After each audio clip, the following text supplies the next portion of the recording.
এক ভাই জানতে চেয়েছেন, হাত পা ও বুকের পশম কাটা যাবে কি? এর জবাব হলো, মানুষের শরীরে যে পশম রয়েছে এগুলি তিন ধরনের। এক ধরনের পশম রয়েছে যেগুলি কাটা নিষেধ, যেমন পুরুষের জন্য দাড়ি, পুরুষের জন্য দাড়ি কাটা নিষেধ। আবার আর এক ধরনের পশম রয়েছে যেগুলিকে কাটার নির্দেশ দেওয়া হয়েছে, যেমন মোষ, এটাকে খাটো করার কথা বলা হয়েছে। বগলের নিচের পশম এবং নাভির নিচের পশমকে চাচার কথা বলা হয়েছে।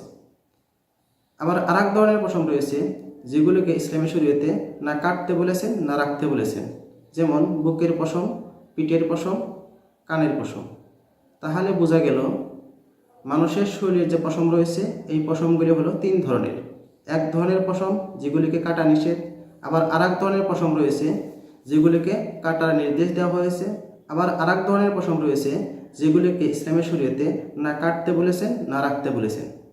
তাহলে এখন এখানে অনেকেরই প্রশ্ন থাকবে, তাহলে যেগুলি পশম ইসলামী শরীয়তে না কাটতে বলেছেন না রাখতে বলেছেন, তাহলে এই পশমগুলিকে কেউ যদি কাটতে চায় না এবার কেউ যদি চাষতে চায় তাহলে এর বিধান কি?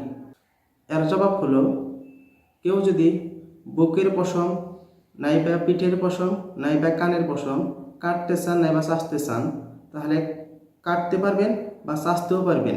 এটা হারাম নয়, তবে এটি অনুত্তম। আশা করি জবাব পেয়েছেন। ওয়া আখিরু দাওয়ানা আনিল হামদুলিল্লাহি রাব্বিল আলামিন।